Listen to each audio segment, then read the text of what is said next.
Hello students, welcome to the channel. तो जैसा कि आप सभी को पता है कि हमने स्टार्ट किया हुआ है क्लास 11th अकाउंटेंसी का chapter number 1 introduction to accounting. और प्रीवियस लेक्चर में हमने कवर किया था characteristics of accounting. I hope वो लेक्चर आप सभी ने बहुत अच्छी तरह देखा और समझ लिया होगा।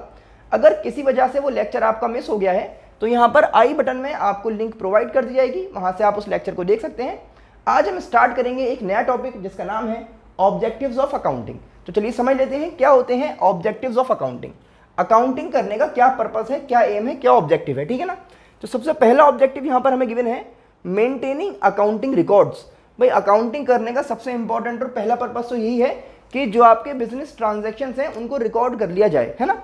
तो जो आप डे टू डे ट्रांजेक्शन कर रहे हैं, है ना, बिजनेस ट्रांजैक्शंस जो भी आपके हैं उनको आप प्रॉपर्ली रिकॉर्ड करते हैं एक सिस्टमैटिक मैनर में। तो recording the business transactions in a systematic manner.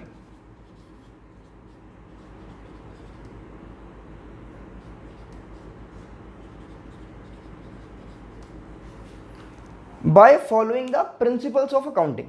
Accounting के कुछ प्रिंसिपल्स हैं, उनको फॉलो करते हुए एक सिस्टमैटिक मैनर में हमें बिजनेस ट्रांजैक्शंस को रिकॉर्ड करना होता है in the books of accounts. Journal, ledger, ये सब जो आप प्रिपेयर करते हैं इनको हम कहते हैं बुक्स ऑफ अकाउंट्स। तो इनमें ट्रांजैक्शंस को रिकॉर्ड करना एक सिस्टमैटिक मैनर में, वो यहाँ पर मेन ऑब्जेक्टिव है अकाउंटिंग का। तो फर्स्ट पॉइंट समझ में आ गया होगा कि भाई पहला ऑब्जेक्टिव क्या है, मेंटेनिंग अकाउंटिंग रिकॉर्ड्स, ठीक है ना। चलिए नेक्स्ट पॉइंट है डिटरमाइनिंग प्रॉफिट एंड लॉस। भाई आदमी पूरे साल बिजनेस कर रहा है तो उसका मेन पर्पस क्या होगा। भाई आप भी अगर बिजनेस करेंगे तो मेन पर्पस क्या होगा कि आपको एंड में ये पता लगे कि आपका प्रॉफिट कितना हुआ या अगर लॉस है तो कितना हुआ, है ना। तो प्रॉफिट किस चीज़ से पता लगा था आपको, bye preparing trading and PL account, ठीक है ना। तो प्रॉफिट और लॉस पता करने के लिए हमें प्रिपेयर करना होता है इनकम स्टेटमेंट, और इसी इनकम स्टेटमेंट का दूसरा नाम क्या बताया गया था, trading and PL account. Very good.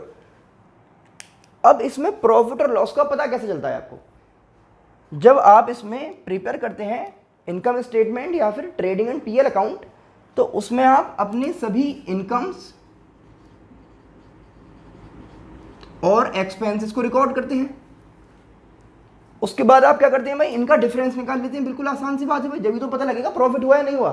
तो जो इनकम है उनमें से सभी एक्सपेंसेस को हम डिडक्ट कर देते हैं।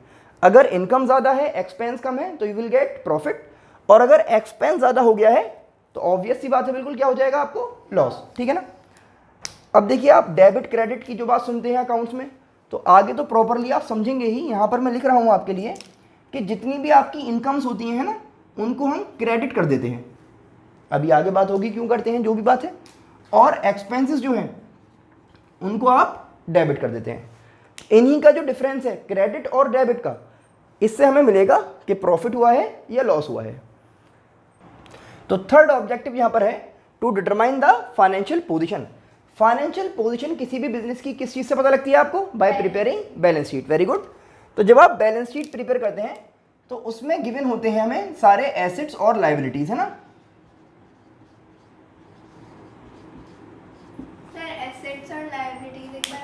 हाँ बिल्कुल सही बात है, अभी एक्सप्लेन करते हैं।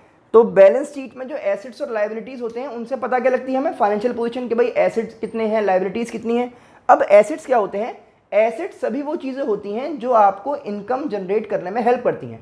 वो सभी चीज़ें जो समझ लो बिजनेस की प्रॉपर्टी है वो एसेट्स कहलाएगी।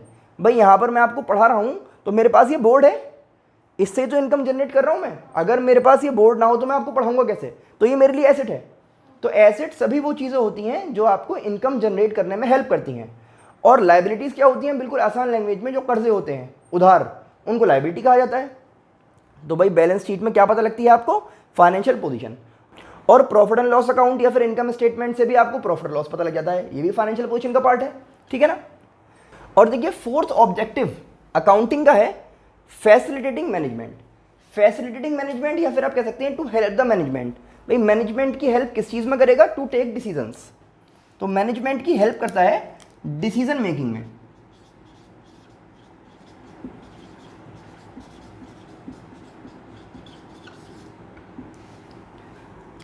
आपके मैनेजमेंट को डिसाइड करना है कि फ्यूचर में हमें क्या करना है। सपोज मैंने जैसे आपको पिछले लेक्चर में बताया था कि सपोज आपको कुछ नया एसेट खरीदना है, कोई आपको मशीनरी परचेज करनी है, तो पहले तो आपको ये देखना पड़ेगा ना कि भाई हमारी फाइनेंशियल पोजीशन क्या है।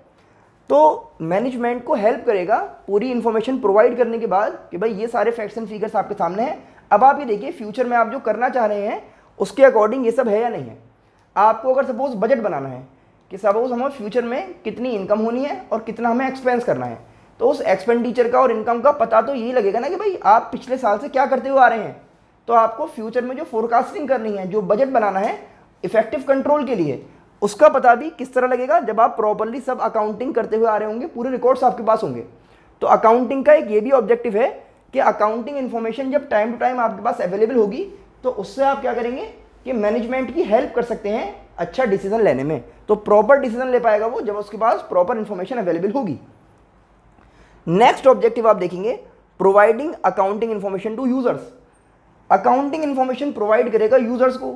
यूजर्स हमने कहा था भाई दो तरह के होते हैं, इंटरनल यूजर और एक्सटर्नल यूजर। तो जो बिजनेस से रिलेटेड लोग हैं वो सारे इंटरनल यूजर कहलाएंगे और जो बिजनेस के आउटसाइड वाले लोग हैं वो क्या कहलाएंगे, एक्सटर्नल यूजर। ये दोनों ही अपने अपने पर्पस के लिए बिजनेस या फिर अकाउंटिंग की इंफॉर्मेशन को चाहते हैं ताकि उनको प्रोवाइड की जाए और वो उनसे प्रॉपर डिसीजन ले पाए अपने रिस्पेक्टिव पर्पस के लिए, ठीक है ना। फिर यहां पर आप बात करेंगे सिक्स ऑब्जेक्टिव की, प्रोटेक्टिंग बिजनेस एसेट्स। देखिए बिजनेस के पास जो भी एसेट्स हैं, जितनी प्रॉपर्टी है, उसका कहीं ना कहीं हमें रिकॉर्ड नहीं रखना चाहिए।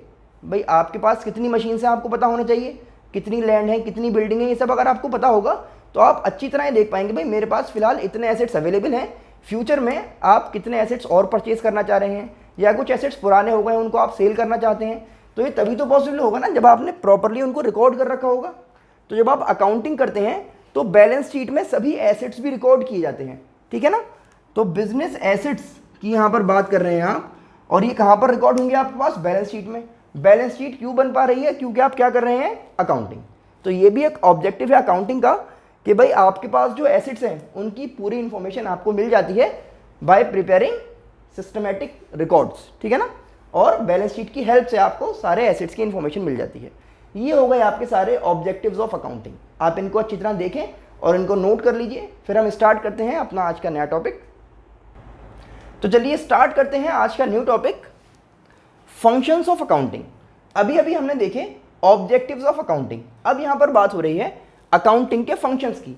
तो फर्स्ट फंक्शन है मेंटेनिंग सिस्टमैटिक अकाउंटिंग रिकॉर्ड्स। देखिए चैप्टर इतना बेहतरीन है कि अगर आपने कोई एक टॉपिक अच्छे से प्रिपेयर कर लिया तो हर हेडिंग के अंदर वही सब चीज़ें लिख सकते हैं आप, वही बुलेट पॉइंट्स आ रहे हैं। तो यहाँ पर देखिए दोबारा फर्स्ट फंक्शन क्या आ रहा है अकाउंटिंग का, maintaining systematic accounting records. Accounting records को सिस्टमैटिकली प्रिपेयर करना, मेंटेन करना, ये भाई किसका फंक्शन है, अकाउंटिंग का। तो यहाँ पर सिस्टमैटिक का मतलब क्या है कि सिस्टमैटिकली जब आप प्रिपेयर कर रहे हैं इसका मतलब जो भी रूल्स हैं, जो भी आपके प्रिंसिपल्स हैं, उन सबको फॉलो करते हुए, उन सब के according properly step by step आपको क्या करना है, अकाउंटिंग करनी है और अकाउंटिंग रिकॉर्ड्स को प्रिपेयर करना है। अकाउंटिंग रिकॉर्ड्स में क्या आ जाएगा, जर्नल, लेजर, ट्रायल बैलेंस, ये सब चीजें आती हैं। तो इनको प्रिपेयर करना है by following the given rules and principles, ठीक है ना। नेक्स्ट यहां पर बात आ रही है प्रिपरेशन ऑफ फाइनेंशियल स्टेटमेंट्स। तो ये भी एक अकाउंटिंग का फंक्शन है कि जब आप अकाउंटिंग करेंगे तभी तो आपको फाइनेंशियल स्टेटमेंट मिल पाएंगी। फाइनेंशियल स्टेटमेंट में दो चीजें हैं, क्या क्या है, इनकम स्टेटमेंट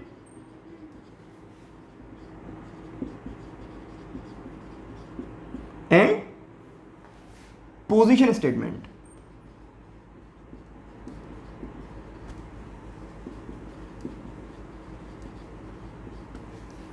इनकम स्टेटमेंट से आपको प्रॉफिट एंड लॉस पता लग रहा था, जिसका आसान नाम क्या था, प्रॉफिट एंड लॉस अकाउंट। और पोजीशन स्टेटमेंट से आपको पता लगती है फाइनेंशियल पोजीशन, जो होती है बैलेंस शीट, ठीक है ना। तो आसान है ये भी। अब ये दोनों ही चीज़ें अपने अपने आप में बहुत ज़्यादा इंपॉर्टेंट है क्योंकि इसी की हेल्प से हमें बिजनेस के बारे में कंप्लीट इन्फॉर्मेशन मिल जाती है, ठीक है ना। नेक्स्ट देखिए आप, फंक्शन है अकाउंटिंग का third function, meeting legal requirements. देखिए आप बिजनेस तो कर रहे हैं लेकिन आपको लीगल चीज़ों का भी ध्यान रखना है। भाई आपको देखिए सबसे आसान चीज़ यहाँ पर आप देखेंगे कि आपको इनकम टैक्स सपोज पे करना है, तो इनकम टैक्स पे करने के लिए आपकी कितनी इनकम है ये गवर्नमेंट को आप कैसे बताएंगे। तो आप तभी तो गवर्नमेंट को बता पाएंगे कि भाई मैं अपनी इनकम बिल्कुल सही बता रहा हूं आपको, जब आपने प्रॉपरली सभी चीज़ें रिकॉर्ड की होंगी, सिस्टमेटिक वे में आपने सब कुछ रिकॉर्ड किया होगा। अगर आपने सब कुछ प्रॉपरली रिकॉर्ड नहीं किया होगा, और चाहे अगर आप उसके बाद भी अपनी इनकम गवर्नमेंट को 1 करोड़ बता दें, तो गवर्नमेंट को यही लगेगा कि आप कुछ ना कुछ छुपा रहे हैं, ठीक है ना। और अगर आपने सब कुछ प्रॉपरली रिकॉर्ड किया है और आप अपनी इनकम जो है अगर 10,000 भी दिखा रहे हैं, लेकिन आपने सब कुछ प्रॉपरली रिकॉर्ड किया हुआ है, तो गवर्नमेंट उस चीज़ को मान लेगी कि हाँ भाई आपके पास पूरा प्रूफ है, सब कुछ आपने लिखा हुआ है। तो इसीलिए आप क्या करते हैं, प्रॉपरली अकाउंटिंग कर रहे हैं। तो अकाउंटिंग का ये भी एक फंक्शन है कि वो आपको लीगल जो चीज़ें हैं उनमें हेल्प कर रही है, ठीक है ना। भाई इनकम टैक्स पे करना है, जीएसटी पे करना है, बहुत सारी चीज़ें हैं, तो उनसे रिलेटेड जो भी बातें हैं उनको आप जो है आसानी से कर पाएँ, आपको हेल्प मिलती रहे, तो अकाउंटिंग का ही काम है, ठीक है ना। नेक्स्ट देखिए बात हो रही है fourth function of accounting, communicating the financial information. घूम फिर के वही बातें आ रही हैं कि जो आपको फाइनेंशियल इन्फॉर्मेशन मिलेगी वो किसको प्रोवाइड कर देंगे, आप किसको कम्युनिकेट कर देंगे, to the ultimate users. User में फिर वही आ जाएंगे भाई इंटरनल यूजर और एक्सटर्नल। और ये टॉपिक अभी तक हमारे स्टार्ट नहीं हो पाया है, टॉपिक स्टार्ट होगा तो काफ़ी लंबा टॉपिक है, उसमें बताएंगे आपको भाई इंटरनल यूजर्स में कौन कौन आएगा और एक्सटर्नल यूजर में कौन कौन आएगा, ठीक है ना। तो बहरहाल जो भी यूजर्स हैं उनको जो रिस्पेक्टिव इन्फॉर्मेशन चाहिए, जो उनसे रिलेटेड है, जो उनके लिए यूजफुल है, वो प्रोवाइड कर देंगे हम अकाउंटिंग की हेल्प से, क्योंकि हमने प्रॉपरली सारे सिस्टमेटिक रिकॉर्ड्स प्रिपेयर किए हुए हैं। और लास्ट में बात आ रही है fifth function of accounting, providing assistance to management.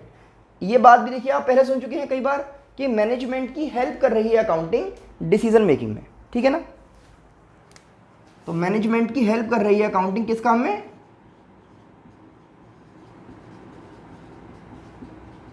Decision making में। अगर आप जो है अकाउंटिंग की हेल्प से रेगुलर और टाइमली इंफॉर्मेशन अवेलेबल नहीं करवा पाएंगे मैनेजमेंट को, तो मैनेजमेंट जो है वो डिसीजन नहीं ले पाएगा। मैनेजमेंट को XYZ किसी भी टाइप का अगर डिसीजन लेना है तो पहले वो देखेगा कि भाई हमारी पोजीशन क्या है, उसके अकॉर्डिंग ही वो फ्यूचर की प्लानिंग करेगा। भाई डिसीजन क्यों लेना है, फ्यूचर के लिए, तो फ्यूचर की प्लानिंग करने के लिए, फ्यूचर का बजट बनाने के लिए, फ्यूचर को फोरकास्ट करने के लिए तभी पॉसिबल है जब आपको प्रॉपर अकाउंटिंग की इंफॉर्मेशन प्रोवाइड की जाए टाइम टू टाइम। और इसी अकाउंटिंग इंफॉर्मेशन से मैनेजमेंट को ये भी पता लगता है कि भाई मैनेजमेंट के पास एसेट्स कितने हैं, ठीक है ना। ये भी आपने प्रीवियस टॉपिक में देखा है। तो इतना आसान चैप्टर है ये, हर टॉपिक में वही चीज़ें रिपीट हो रही हैं, क्योंकि आपको बस ये समझाना चाह रहे हैं भाई अकाउंटिंग क्या है। तो अकाउंटिंग में वही चीज़ बार बार रिपीट करके, वही उसका ऑब्जेक्टिव है, वही फंक्शन है और वही उसकी कैरेक्टरिस्टिक्स हैं, सब बातें वही हैं, बस आपको समझ में आ जाए भाई क्या आप पढ़ रहे हैं, ठीक है ना। तो ये हो गए हमारे फंक्शंस ऑफ अकाउंटिंग। तो आज हमने देखे ऑब्जेक्टिव्स ऑफ अकाउंटिंग और functions of accounting. I hope आपको आज का लेक्चर समझ में आया होगा। अब आपको करना क्या है कि इन सभी पॉइंट्स को बहुत अच्छी तरह से देखें और समझ लें, इनको नोट कर लीजिए, अपने फ्रेंड्स को शेयर करना बिल्कुल भी ना भूलें। हम मिलते हैं आपसे नेक्स्ट लेक्चर में। Thanks for watching.